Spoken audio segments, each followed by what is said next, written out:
Dando andamento, né, nessa sequência de cursos que a gente tem. A gente agradece a todo mundo aí por mais um dia. E eu já vou passar a palavra para você, Rodrigo. Deixa eu te colocar Ok, como anfitrião aqui. Já está gravando. ok. Pronto, está contigo. Gente, bom dia. Vamos iniciar mais um dia de treinamento. Hoje nós vamos encerrar aquele capítulo de jornada de trabalho, vamos falar sobre afastamento temporário e vamos começar a falar sobre admissão. Nós paramos na última aula na parte de intervalo de refeição. Vou colocar aqui na tela para vocês. Intervalo de refeição. Intervalo de refeição é o seguinte: jornada de 4 horas não tem direito a intervalo. Acima de 4 até 6 horas, intervalo de 15 minutos. Acima de 6 até 8 horas, no mínimo 1 hora, no máximo 2. E de acordo com a reforma trabalhista, agora, através de um acordo com o sindicato, é possível reduzir esse intervalo de refeição para meia hora. Tem algumas dicas para dar para vocês em relação ao intervalo de refeição. A primeira dica: não tem prazo de tolerância. Ele tem que ser cumprido integralmente.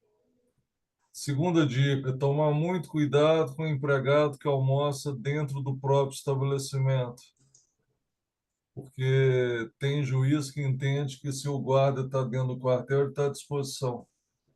Então, tem muito funcionário que almoça 30 minutos, volta para a mesa de trabalho e começa a trabalhar. Isso é hora extra. Tomar muito cuidado com essa situação. Isso acontece demais dentro das empresas. E outra questão que eu queria levantar para vocês é que se eu tenho um intervalo de 1 hora e eu faço 55 minutos, repara aí na tela que eu vou ter que pagar os 5 minutos que eu não gozei de intervalo com um adicional de 50%. Só que esse pagamento não é a título de hora extra, porque repara aí na tela que fala pagamento de natureza indenizatória. Então, a rubrica correta seria indenização de intervalo de refeição suprimido. Porque quando fala natureza indenizatória, significa o quê?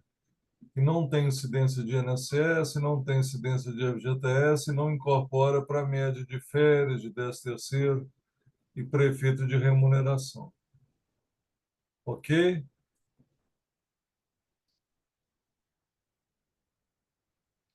Além desse intervalo de refeição, o outro intervalo que eu queria alertar vocês é entre duas jornadas. Quem quiser anotar aí, entre duas jornadas tem que ter um intervalo de no mínimo 11 horas. Então, se o trabalhador trabalhou num dia até as 10 horas da noite, no dia seguinte ela só pode começar a trabalhar a partir das 9 horas da manhã. E tem que ter um intervalo de 11 horas entre uma jornada e outra. Ok? Alguma dúvida sobre o intervalo?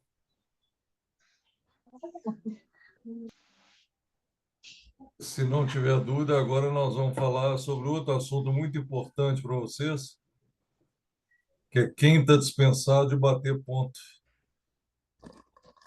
Artigo 62 da CLT. Inclusive, já está aí na tela, são 3 casos.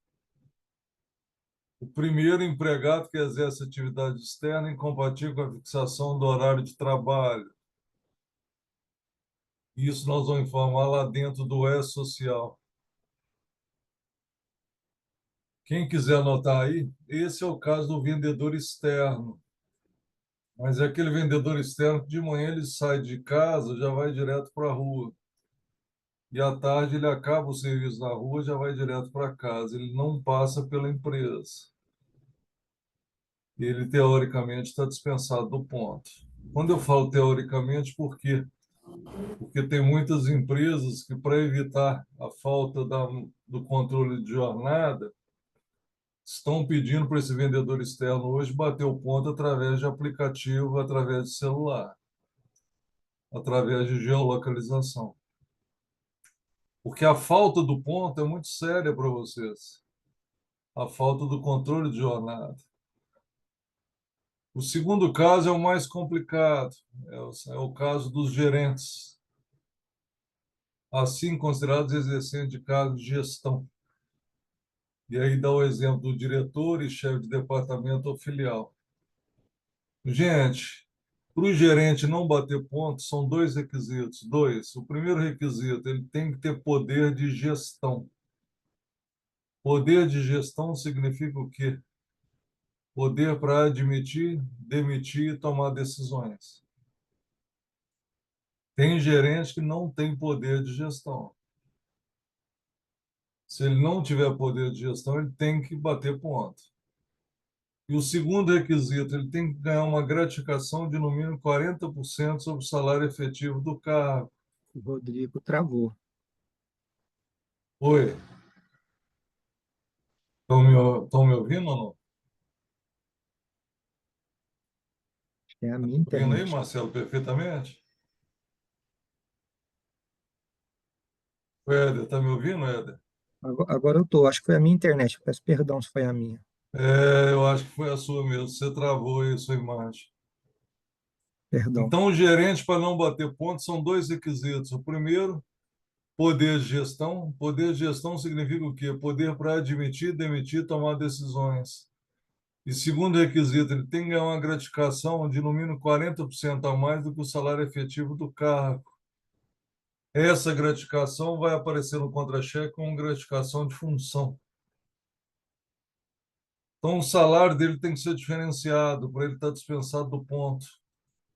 Essa gratificação, orientação, é que ela conste no contra-cheque, mas não é obrigatório constar. Se o salário dele for totalmente diferenciado, essa gratificação não precisa estar discriminada no contra-cheque, mas eu prefiro que esteja discriminado. Eu já tive caso aí de gerente que o salário dele 22 mil, o subordinado que ganhava mais 5.500. E esse gerente, teoricamente, não precisaria aparecer esses 40%. Mas a minha orientação é de que eu recomendo que conste os 40% no contra-cheque. Famoso cargo de Esses, confiança.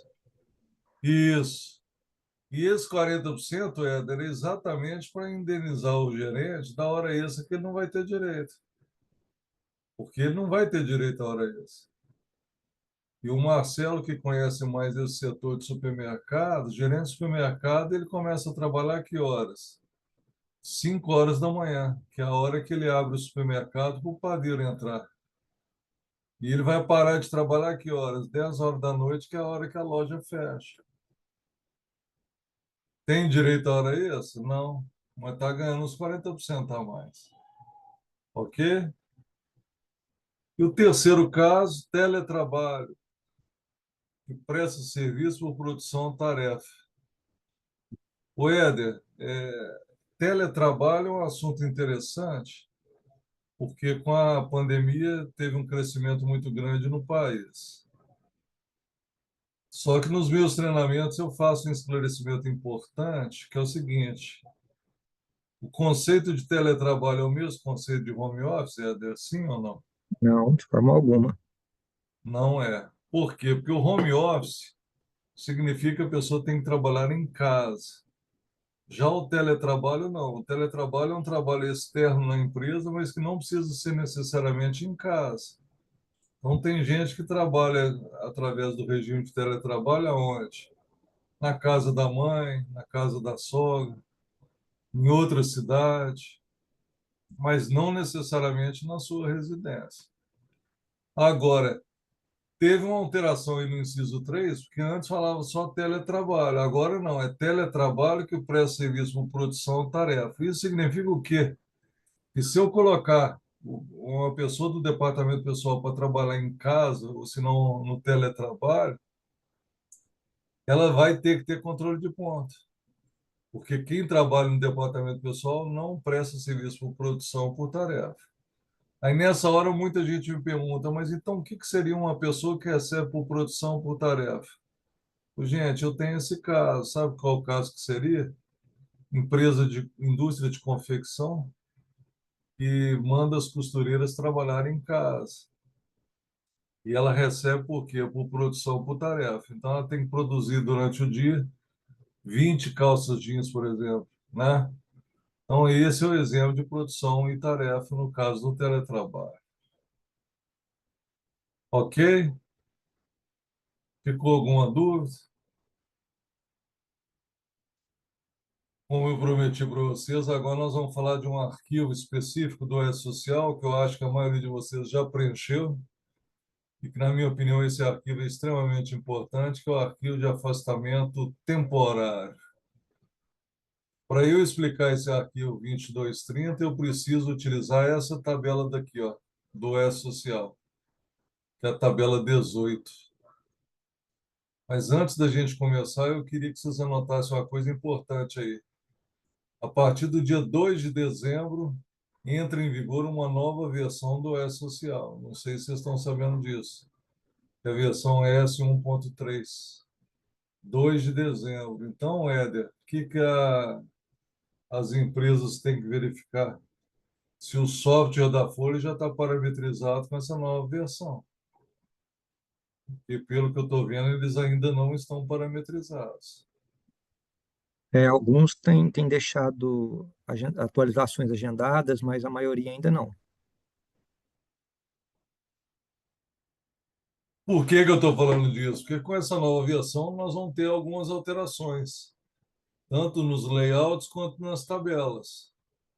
E eu lembrei disso porque nós estamos trabalhando com uma tabela aqui na tela agora. E a partir de agora eu vou explicar código por código o que vocês têm que informar para o E-Social. Primeiro caso, acidente barra doença do trabalho. Código 01. Quem quiser anotar aí, qualquer acidente, qualquer doença do trabalho, com afastamento a partir de um dia, tem que ser informado no E-Social. E com um detalhe, vocês vão ter que mandar dois arquivos, que é o 2210, que é a CAT, e o 2230, que é o afastamento temporário. Só não vai mandar o 2230 se for um acidente sem afastamento. Ok? Vou fazer uma pergunta rapidamente aqui para ver se vocês estão craque nesse assunto. Vou perguntar para a Jaqueline. Jaqueline, de acordo com a legislação, nós temos 3 tipos de acidente de trabalho. Você sabe me falar quais são os 3? É o típico de Isso, trajeto, é, isso. e o de doença de trabalho. Perfeitamente. Gente, a Jaqueline tirou um 10 aí, viu? São 3 tipos de acidente de trabalho. Quem quiser anotar aí, acidente típico. Quando fala típico, é aquele que ocorreu no exercício do trabalho. Segundo, doença profissional, doença do trabalho.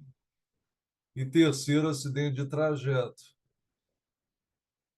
Se o acidente ocorreu, tem que emitir a CAT, tem que informar o afastamento aqui no 2230. Ok? Código 3, acidente, doença não relacionada ao trabalho.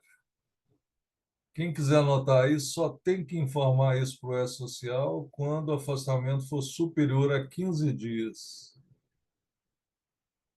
Isso mudou. Antes era a partir de 3 dias, agora é só quando for superior a 15 dias.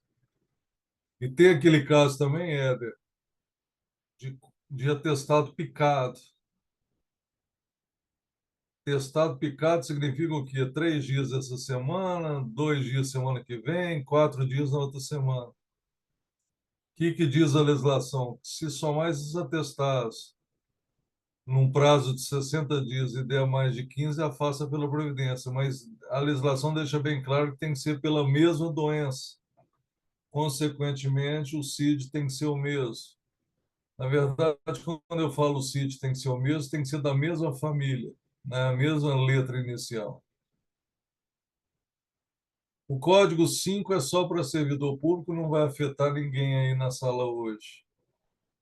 O código 6 é aposentadoria por invalidez. Esse é um assunto importante que eu queria discutir com vocês, aposentadoria por invalidez. Quando eu falo assunto importante, por que eu estou tocando nesse assunto? Porque o grande questionamento é se o empregado que aposenta por invalidez ele pode ser demitido ou não. Alguém aí sabe se pode ou não? Por Porque invalidez, a não. questão... E aí, sua resposta é perfeita, Jaqueline. Que diz a legislação? Aposentadoria por invalidez, o contrato fica suspenso. Só que tem algumas dicas para vocês. Primeiro, se ele recebe plano de saúde, vocês não podem cortar o plano de saúde dele durante essa suspensão do contrato. E rescisão por aposentadoria por invalidez, na minha opinião, somente dois casos. O primeiro caso, no caso de morte do trabalhador, e o segundo caso, se ele retornar ao trabalho, porque não sei se é de conhecimento de todos, tem vários aposentados por invalidez que estão tendo o benefício agora cessado pela Previdência e estão voltando a trabalhar. Se voltar a trabalhar, o que vocês têm que observar? Se ele tem estabilidade, se o afastamento foi por doença do trabalho, acidente de trabalho, porque se foi, no retorno ele tem uma estabilidade de 12 meses. Agora, se não foi, ele não tem estabilidade e pode ser mandado embora de imediato. Ok? Algumas convenções dão estabilidade de 60 dias, etc. Quando Aí retorna tem de que verificar aposentadoria. cada convenção, né? Exatamente. O 7, acompanhamento, licença para acompanhamento de membro da família enfermo. Nós já vimos isso durante nossas aulas, que a única possibilidade, não sei se vocês se lembram, lá no artigo 473, é do pai e da mãe acompanhar o filho doente de até 6 anos de idade, uma vez ao ano ao médico. Somente esse caso. Fora esse caso, não há outra previsão. O Código 8, reparei que desde o dia 18/7/2021 não é obrigatório mais informar. O Código 10 é só para servidor público. Agora, o Código 11 tem outra situação importante, que é o cárcere, empregado preso. Não sei se você se lembra, eu já comentei isso durante nossas aulas. O empregado preso, o contrato de trabalho dele fica o quê? Suspenso. Então, teoricamente, o que vocês vão ter que fazer? Aguardar o julgamento, a investigação, a condenação ou não. Se ele for condenado, regime fechado, e não tiver mais recurso na justiça, é motivo de justa causa. Agora, o que eu sempre ressalvo é que a empresa pode mandar ele embora sem justa causa, fazer o acerto na cadeia. Mas pode haver o questionamento da discriminação. E é isso que vocês têm que analisar, se vale a pena ou não. Mas dependendo do crime, Éder, a minha orientação é fazer a demissão sem justa causa de imediato. Sabe por quê? Porque se ele conseguir um habeas corpus e conseguir a soltura, ele tem direito a retornar ao trabalho. E se você não receber de volta, aí a discriminação está clara e evidente. Ok? São casos muito complicados, né? E a empresa precisa estar em contato com a família, com o advogado, para entender o que aconteceu, para tomar a decisão. Eu não sei se você concorda comigo, dependendo do crime, fica até inviável continuar com esse trabalhador. Eu tive um caso aqui em Belo Horizonte, um frentista de posto de gasolina acusado de 14 estupros. E todas as vítimas reconheceram ele. Como é que você mantém um funcionário desse vinculado ao nome da sua empresa? Tem chance. Eu tive um Né? caso parecido também, um caso de abuso de menor, e foi na hora da emissão. Pois é. Hoje é um caso interessante que eu não sei se você já tiver. O Éder vai ser candidato a vereador e ele é seletista, ele é empregado e ele vai se afastar para fazer campanha eleitoral. De acordo com a Lei 7.664 de 1988, isso é possível. E aí ele vai se afastar do trabalho e a empresa vai ter que informar isso para o E-Social. O 13 é o mesmo caso, só que para órgão público. O 14 não precisa informar mais, mas também é no caso só para órgão público. Agora, o 15, Jaqueline, tem outro exercício para você aqui, que é gozo de férias ou recesso. Férias é trabalhador, seletista. Agora, recesso, você lembra que caso que é esse? Recesso é do estagiário? Isso. Gente, quem quiser anotar aí, recesso é o caso do estagiário. Porque a gente não pode falar férias para o estagiário porque ele não recebe aquele um terço a mais. Isso. É só o E de recesso acordo do com período e escolar. de acordo com a legislação, a expressão correta é recesso. E lembrando que esse recesso é de 30 dias a partir do momento que ele completa um ano. Mas se o estágio for de 6 meses, vai ser de 15 dias de maneira proporcional. 16, licença remunerada. Por lei, por liberalidade da empresa, acordo da convenção coletiva de trabalho. Gente, esse é um caso complicado que pode acontecer ou não.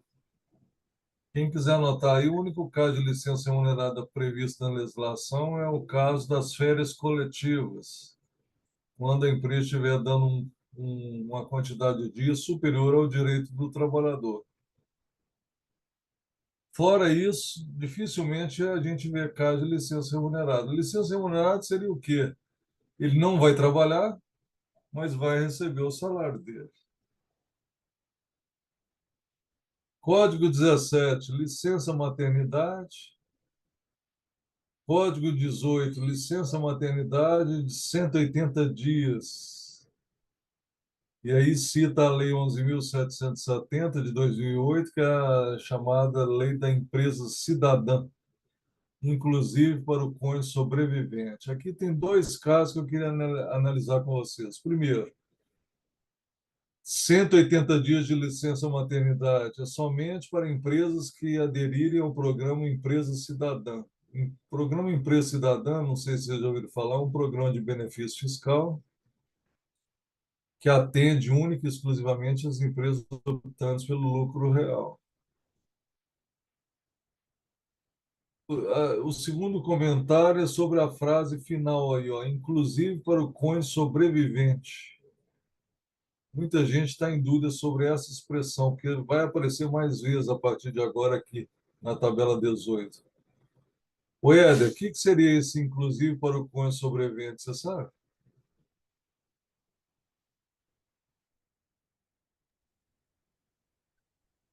Pode repetir, Rodrigo, por favor? Meu áudio está. Eu estou de casa hoje, minha internet está dando umas falhas. Esse código 18 fala licença maternidade, prorrogação por 60 dias, inclusive para o cônjuge sobrevivente. Eu estou te questionando o que significa esse inclusive para o cônjuge sobrevivente. Seria para o marido da pessoa? Caso de quê? Em caso de. No caso da empresa cidadã que você está falando, né? Isso. Eu acho que sim, não sei te responder de bate-pronto. Aí a Joyce já respondeu aí no chat, aí, Éder, e respondeu corretamente. É Ah, quando quando a a esposa esposa falecer. morre. E ela Sim, morre verdade. durante o parto ou logo após o parto. Se ela morre durante o parto ou logo após o parto, esse direito é estendido ao cônjuge sobrevivente. Agora, logicamente, que ele tem que ser segurado da Previdência Social para ter esse benefício. Ok? O Código 19, se não me engano, nós já falamos disso em umas aulas anteriores. E já que a Jaqueline está acertando tudo hoje, ela vai responder mais um aqui para mim. Jaqueline, licença maternidade por aborto não criminoso. Você lembra quantos dias e quem tem direito? tem que estar com 28 semanas? Não. Alguém lembra, gente, quantos dias e quem tem direito? Quem quiser anotar aí, tem direito a mulher que abortar até a 22ª semana de gestação, 22ª. E ela tem direito a 14 dias de licença. Agora, Jaqueline, se ela sofreu um aborto após a 22ª semana, já não chama mais aborto. Aí chama natimorto. Essa Aí ela tem expressão que ser. natimorto significa nascer morto. E aí ela tem direito aos 120 dias. Isso. Entenderam?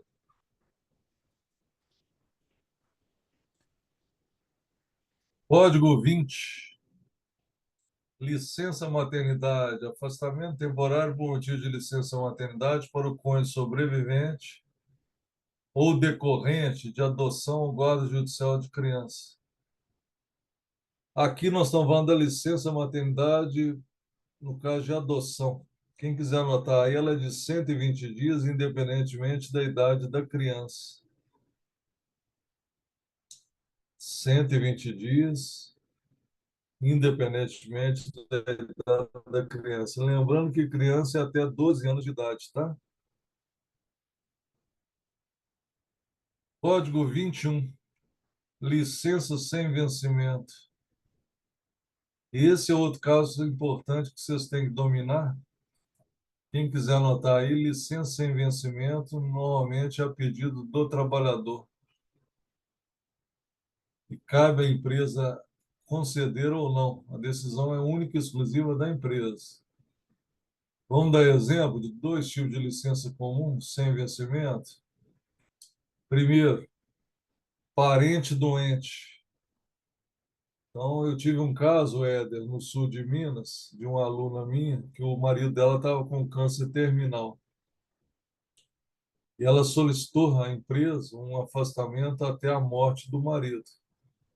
Ou seja, não tinha nenhuma data exata prevista. O fato seria a morte dele. E a empresa concedeu. Agora, licença sem vencimento, tendo entender, não trabalha e não recebe. E o outro caso, Éder, um caso interessante, uma funcionária de uma empresa conseguiu uma bolsa de estudos para fazer um curso lá na Inglaterra, um curso de 3 meses. Pediu a licença sem vencimento para a empresa e a empresa não concedeu. Consequentemente, ela teve que fazer o quê? Pedir demissão. Mas, se a empresa concedesse, estaria ok. Era só o quê? Formalizar, documentar. Então, é importante deixar claro para vocês que a empresa não está obrigada a conceder essa licença, é uma liberalidade dela. Ok? Código 22. O Éder foi candidato a vereador e foi eleito, e vai cumprir um mandato lá na Câmara dos Vereadores. Consequentemente, nós vamos informar aí no Código 22. Já o Código 24, o Éder foi candidato a presidente do Sindicato dos Trabalhadores e foi eleito. E vai cumprir o mandato lá no sindicato. Nós vamos informar aí com o Código 24. O Código 25, pouca gente tem conhecimento desse afastamento aí, ó. Mulher vítima de violência, Lei Maria da Penha. Esse caso daí é o seguinte, quem quiser anotar, é para afastamento superior a 15 dias. Eu só posso colocar esse código se tiver o BO citando a Lei Maria da Penha. Agora, muita gente me questiona, para que vai informar isso dentro do E-Social? É porque eu não sei se você sabe, se o marido ou namorada agredir a funcionária e ela afastar pela Previdência, a Previdência pode entrar com ação regressiva contra o agressor, com base nessa informação aqui do E-Social. Isso hoje no Brasil vale para dois casos: Lei Maria da Penha e acidente de trânsito. No caso, quando quem provocou esse acidente estava alcoolizado. Então, isso é importante você saber. Ok? O Código 27, afastamento para qualificação profissional. O Código 29, falamos deles durante o treinamento, que é serviço militar. Afastamento temporário para prestar serviço militar obrigatório. Não sei se vocês lembram, quem afasta para prestar serviço ao Exército, durante todo o período do afastamento, tem que depositar o FGTS dele.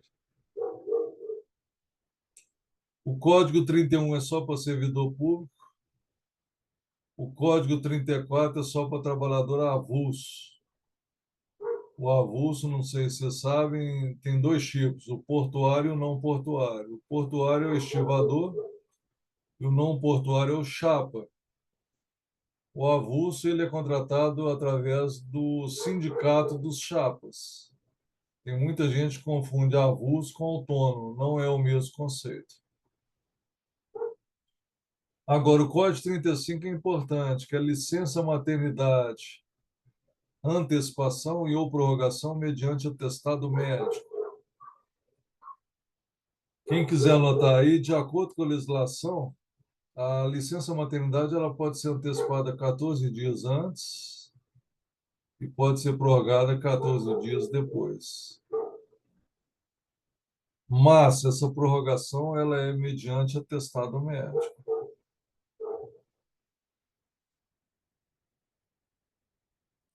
Código 36 é só para órgão público, não vai afetar vocês. O 38 é só para trabalhador avulso. O 39 e o 40 é só para servidor público. E o 41 e o 42 é afastamento para qualificação profissional. Não sei se o Éder vai lembrar da nossa primeira aula, Lei 14.457 de 2022. É a lei emprega mais mulheres. Então, esses são aqueles afastamentos para qualificação profissional da mulher. Ok? Gente, terminamos os casos de afastamento temporário. Ficou alguma dúvida? Quer fazer alguma pergunta? Tudo O- tranquilo? no caso da Previdência, da ação regressiva, nos casos de acidente do trabalho, quando fica-se no limbo, ela também pode promover dessa forma ou não? Na verdade, a ação regressiva do INSS contra a empresa ela pode ocorrer quando ficar comprovado que dentro do acidente de trabalho houve negligência por parte da empresa. E essa é a previsão legal. No caso do limbo, não necessariamente, só se ficar comprovado uma negligência. Agora, o caso do limbo, a minha preocupação maior, Éder, é porque o entendimento da justiça é que a alta do INSS tem fé pública. Então, isso significa na prática o quê? Que se o INSS deu alta, a empresa tem que acatar. E você sabe que isso na prática não é a realidade. E hoje nós ainda temos um problema muito sério perante a Previdência, que é a chamada alta programada, que é o seguinte, na perícia inicial, o médico perito já define o período em que ele vai retornar sem a necessidade de uma nova perícia. Mas a ação regressiva em si, prevista dentro da legislação, é quando ficar comprovada a negligência por parte da empresa que acarretou o acidente de trabalho. Que é um exemplo fácil e que é um exemplo interessante. Você tem dois funcionários no andaime de uma determinada obra, um usando o cinto de segurança e o outro não usando. A empresa forneceu, mas naquele momento ele não está usando. Aí o, o equipamento despenca, o andaime despenca. Nesse momento que o andaime despenca, quem está com cinto não teve nada. Quem estava sem cinto se acidentou. Nesse caso, Éder, tem muita gente que acha, nossa senhora, então se ele estava sem cinto, isso é bom para a empresa. É o contrário, gente. Na verdade, o que a legislação menciona lá na NR6? Que a empresa é obrigada a fornecer o EPI e obrigado a fiscalizar o quê? O uso. E se ele não está usando, a responsabilidade é de quem? É da empresa, porque fica comprovado o quê? A negligência por parte dela. Então, nesse exemplo que eu estou te dando, a ação regressiva ela vai caber, entendeu? A Joyce está fazendo uma pergunta Entendi. aqui, ó. Tem uma dúvida sobre a licença remunerada das férias coletivas de funcionário. Tem período aquisitivo completo. Exemplo, vamos conceder 10 dias de férias coletivas, um funcionário só tem 9 dias de direito para encerrar o período. Esse um dia devo pagar como licença remunerada ou baixar um dia do período subsequente? Boa pergunta, Joyce. Então, aqui, ó, você vai dar 10 dias de férias coletivas. Ele só tem direito a 9. Você tem duas opções, na minha opinião, duas opções. Primeira opção, conceder os 10 dias. Agora, na hora de pagar, você vai pagar 9 dias mais um terço de férias e um dia de licença remunerada. Segunda opção, 10 dias de férias coletivas. Para ele não vão ser 10, vão ser somente 9. Ele vai voltar um dia antes dos demais. E você vai pagar esses 9 dias com mais um terço. E esse dia que ele vai voltar antes dos demais vai ser pago como saldo de salário. Agora, essa opção que você está colocando aí no chat, baixar um dia do período subsequente, isso não é possível. Se você fizer isso, vai criar um passivo trabalhista. Ok? Férias coletivas, Éder, não sei se você concorda comigo, é uma das maiores dores de cabeça de departamento pessoal. Sim, Quando você concede férias coletivas, depois você até arrepende. Por quê? Principalmente aquele caso de empregado que tem menos de um ano, porque aí as férias coletivas de cara já vai acarretar o quê? A mudança do período aquisitivo. E o período zero empregado para não período novo. consegue entender isso de jeito nenhum, porque ele não consegue entender que o período aquisitivo dele vai mudar. Então, sempre quando ele completar um ano, ele vai falar, agora eu tenho direito às férias. E, na verdade, não tem, porque o período aquisitivo dele vai mudar, né? A partir das coletivas, sim. A partir do retorno das coletivas, o período muda. E outra coisa, Éder, tem empresas que concedem muitas férias coletivas no final do ano, né? Período de Natal e período de Ano Novo. Aí contrata o funcionário agora, em outubro e novembro, e dá férias coletivas. É prejuízo para a empresa? É, porque ele tem pouco tempo de casa e ele praticamente não tem direito nenhum às férias. Mas sabe o que que as empresas fazem de forma errônea? O quê? Eles dizem assim para o funcionário, ó, eu tenho um saldo com você de tantos dias, viu? Você tinha direito a um, você tirou 10. Pode descontar depois. É, acontece, É, aí né? está tudo E errado. tá tudo errado. E tem a ver com a pergunta que a Joyce fez aí, né? Exatamente. E também tem uma prática muito comum, essa é comum, que é não dar as coletivas, mas compensar os dias trabalhando outros. É, aí é Isso duro. também, eles têm feito muito isso também. Ou seja, vai folgar 10 dias no final do ano, trabalha não sei quantos sábados ao longo do ano para compensar os 10 dias lá no final do ano. É. E olha o exemplo aí no chat. Em fábrica de fogos de artifício, sempre dá férias coletivas em tempos chuvosos. Pensa na dor de cabeça. Eu até fiquei raciocinando aqui sobre esse exemplo. Quando ele fala em tempo chuvoso, a chuva atrapalha o quê? Provavelmente atrapalha na venda dos fogos, não é isso, velho? Pode ser até produção, né? Pode ser que É, eu atrapalhe a fiquei em dúvida. produção. Ele pode esclarecer para nós, ele ou ela, né? Porque aqui tá, não sei se é Fábrica de ele ou fogo de ela. artifício sempre dá férias coletivas em tempos chuvosos. Eu acredito que é por conta do risco de acidente, alguma coisa assim, É, com fogos, né? Por conta do material que é explosivo e é é, veicula um é, grau de risco, é, é, inviabiliza a produção também. perfeitamente. Ô, Joyce, depois você vê aí a sua pergunta com o Marcelo, porque quem está gerenciando a gravação das aulas não sou eu, não, tá? Depois o Marcelo te esclarece aí no final da aula.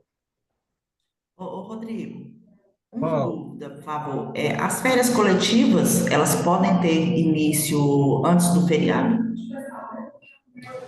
É, a sua pergunta é importante. E esse ano está trazendo uma polêmica muito grande, porque eu não sei se vocês estão sabendo, o Natal e o Ano Novo vai cair na quarta-feira, né? E aí tem aquele questionamento, porque dentro do capítulo de férias individuais deixa bem claro que nenhum período de férias pode iniciar 2 dias antes de feriado e de repouso semanal remunerado. Aí o grande questionamento é se isso se aplica também às férias coletivas. Eu entendo que sim. Eu entendo que sim.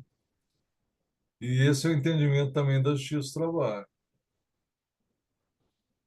Olha aí, ó, a Joyce está falando que ela conseguiu, ela está falando aí no chat, uma autorização do Ministério do Trabalho para iniciar as férias coletivas dela no dia 23 de dezembro. Tem que ver que autorização que é essa, né, Ed? Se é É, autorização verbal, se é documentada, como é que é? Mas a o pergunta ideal que é foi feita, ela é muito importante mesmo, as, co- porque eu as, entendo cole- que, por analogia, tem que ser aplicável às férias coletivas também. é, as coletivas também têm a questão da autorização do sindicato, né? Então, em alguns casos, o sindicato precisa aprovar também. Precisa ser comunicado e aprovar as coletivas. Agora, Joyce, o fato de você protocolar no site as férias coletivas, na minha opinião, não significa necessariamente que o Ministério do Trabalho autorizou que você conceda ela 2 dias antes do feriado, viu? E tem uma orientação aqui no chat, aqui, ó, eu liguei no Ministério do Trabalho, eles informaram isso também é aplicado às férias coletivas. É isso mesmo, o entendimento é esse.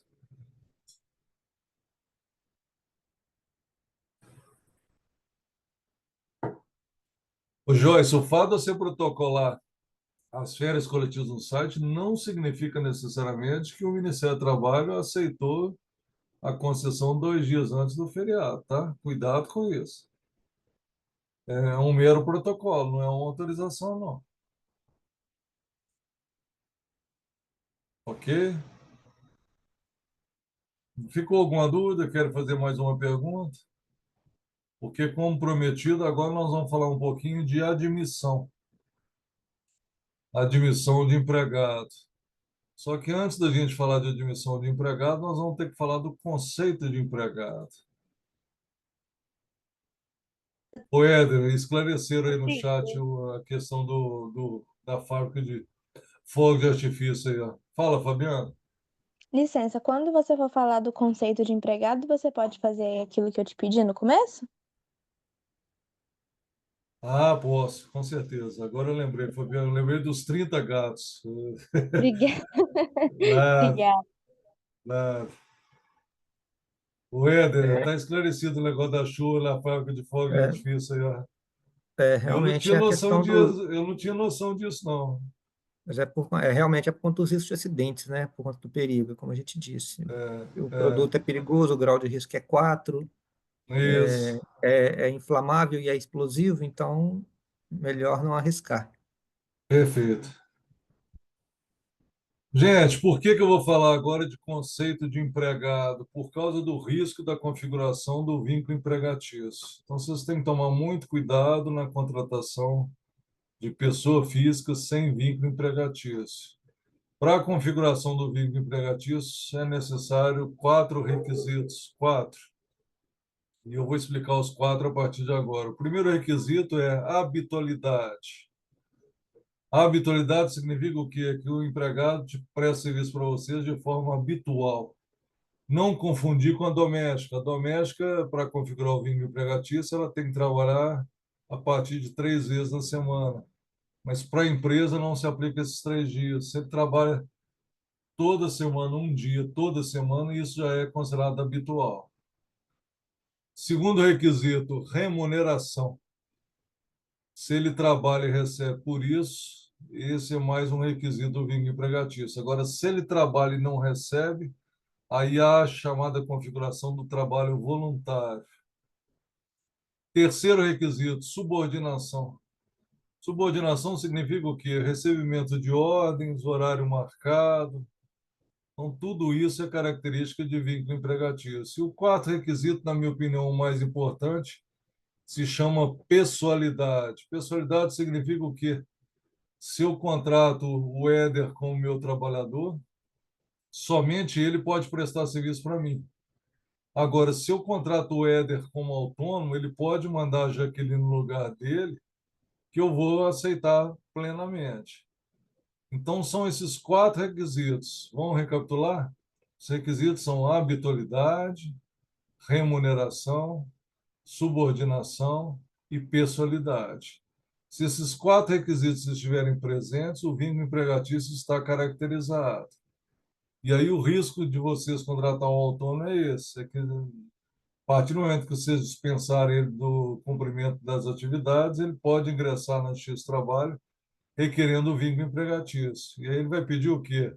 13º, férias, FGTS, INSS, uma série de direitos dos quais ele não gozou.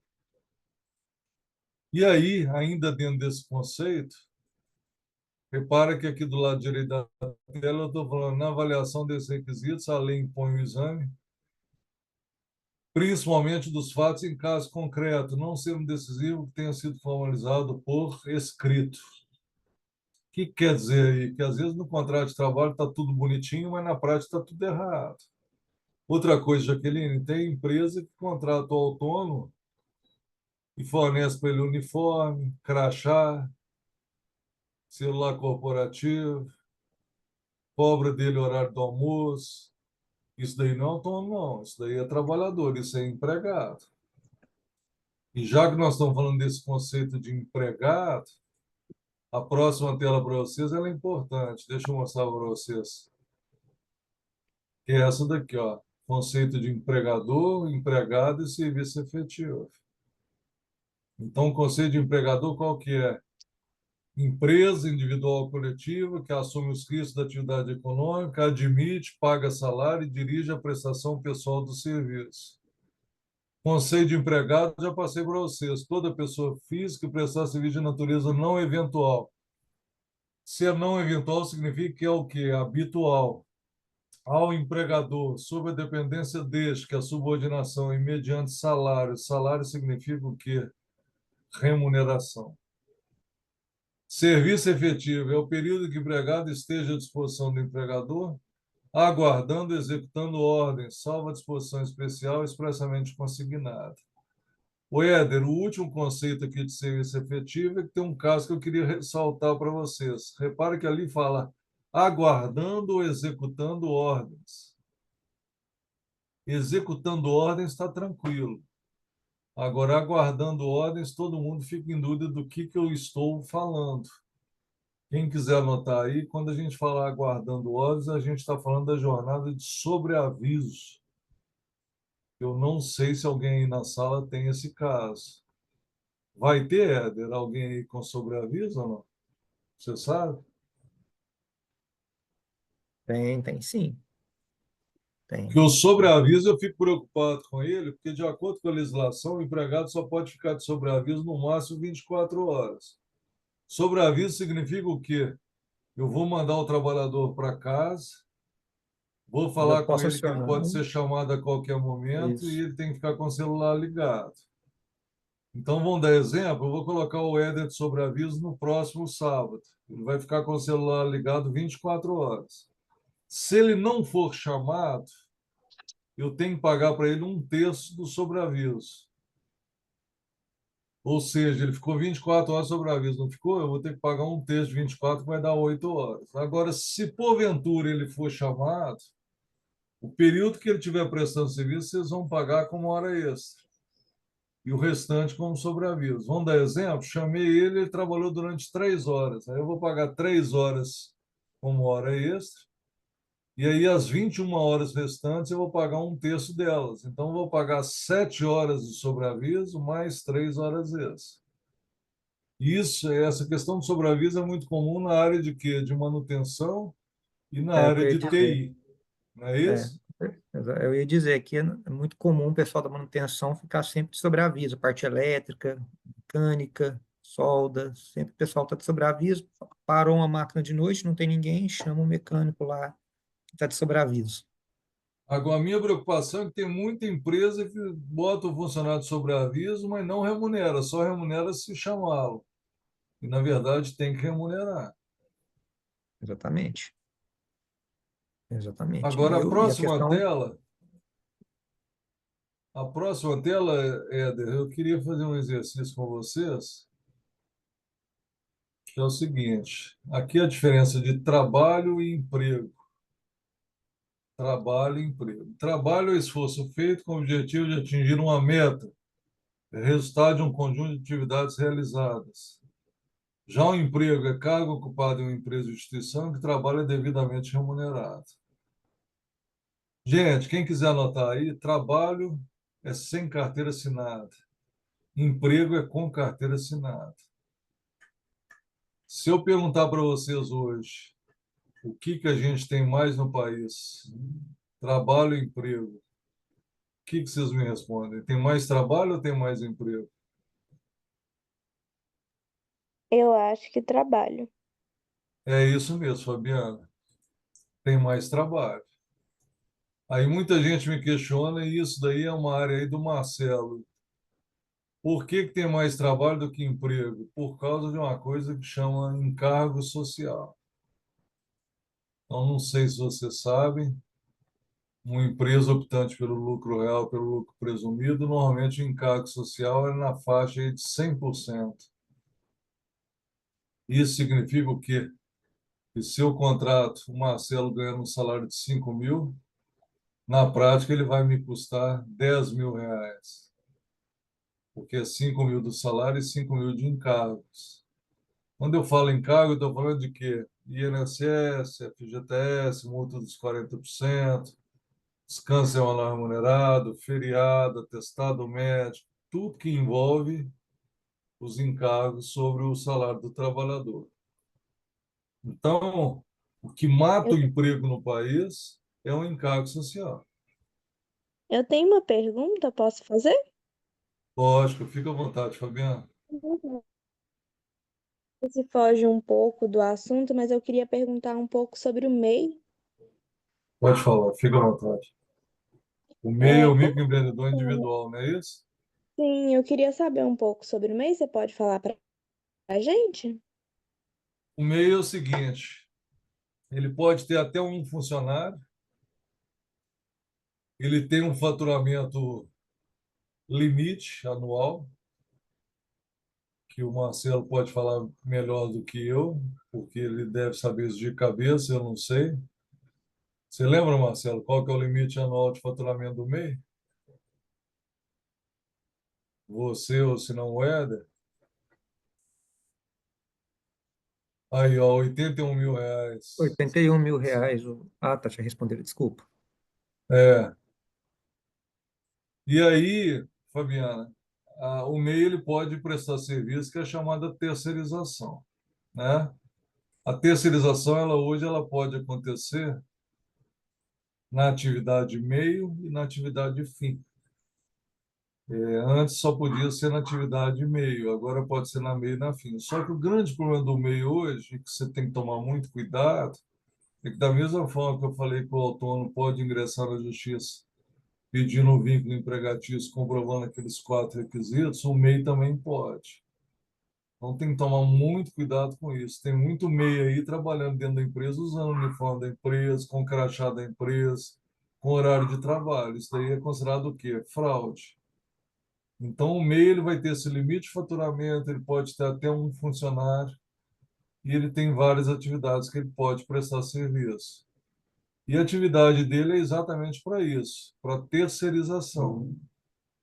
Então, Fabiana, resumindo, tem várias empresas contratando o MEI exatamente com o objetivo de quê? De reduzir o encargo social. Porque, como eu te falei, o encargo social sobre o empregado é de, em média, 100%. Do MEI já não seria esse encargo violento. Entendeu? É. E tem Entendi. Muito obrigada. uma questão Ah, do MEI, que fala, é Ed.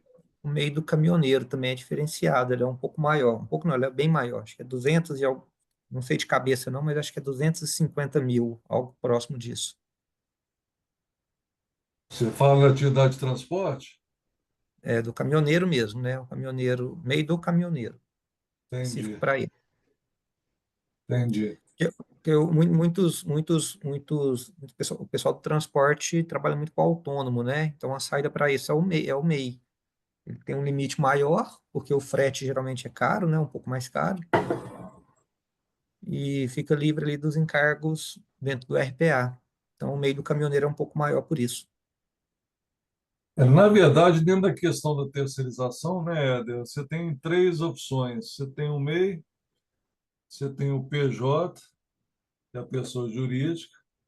Uma outra opção, que não sei se vocês sabem, é a questão da cooperativa, que é a cooperativa de trabalho.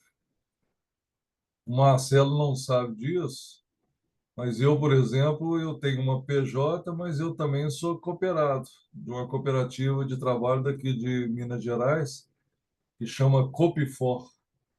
Uma cooperativa de quê? De formação de instrutores, professores. Então, a terceirização hoje ela pode ser feita normalmente nessas três alternativas: MEI, PJ e cooperativa de trabalho, né? E volta a falar, de acordo com a decisão do TST, hoje a terceirização pode ser tanto na atividade MEI quanto na atividade fim. Ô, Éder, nós estamos chegando aí no final do nosso prazo, agora esse período final é para dúvida. Perfeito. Vamos abrir para o pessoal perguntar, acho que foi muito rico. Vamos ver se eles estão menos tímidos hoje. Pessoal, qualquer dúvida podem fazer para o Rodrigo. Qual Está será o perguntando próximo qual tema, que será o Rodrigo? próximo tema. O próximo tema, na semana que vem, na terça-feira, é a admissão. Nós vamos falar do 2190, do 2200. Nós vamos falar de alguns assuntos importantes, igual, por exemplo, ontem foi o Dia da Consciência Negra, não é isso? E lá no Sim. E-Social, não sei se vocês lembram, vai pedir raça e cor do Agora é trabalhador. obrigatório. E agora, além de ser obrigatório, Éder, agora é obrigatório também o que o governo está chamando de autoclassificação. Ou seja, quem tem que definir a raça e a cor do trabalhador é ele próprio, por escrito, documentado, e não o departamento pessoal e não o escritório de contabilidade. Perfeito. Pessoal, bom dia.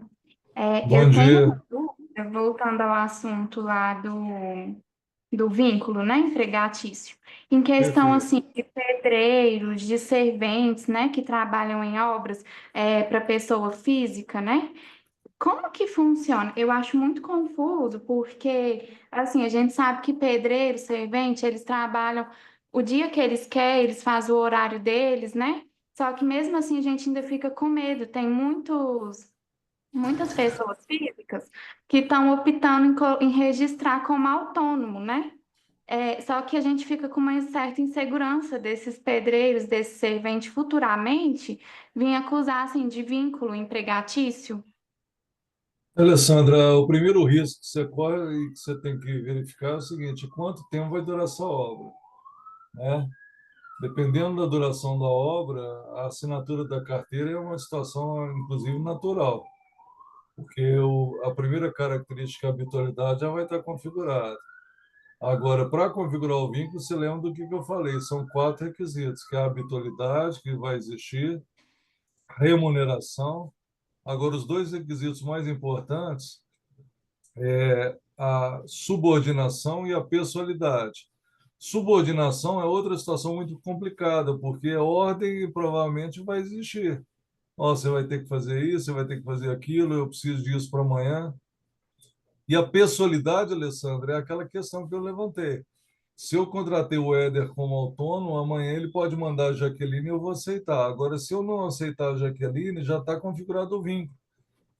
Se eu falar, não, eu quero é o Éder, aí já é vínculo empregatício. Então, esse questionamento que você fez ele é muito importante, porque o vínculo empregatício está ali no limite. No limite. O risco é muito grande.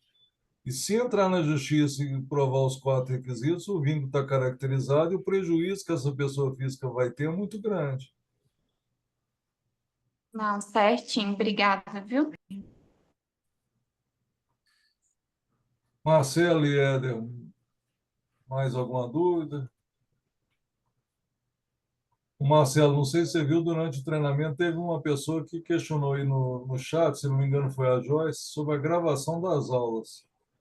Eu Ah, falei que você sim, falaria aí no final, tá. tá?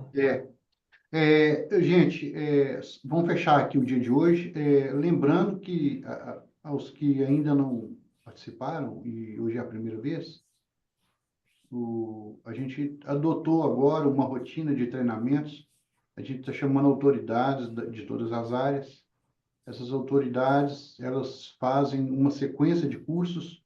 Todos eles estão trazendo atualizações. Então, é uma atividade que a gente vai trazer de maneira fixa para as operações que a gente tem nos escritórios.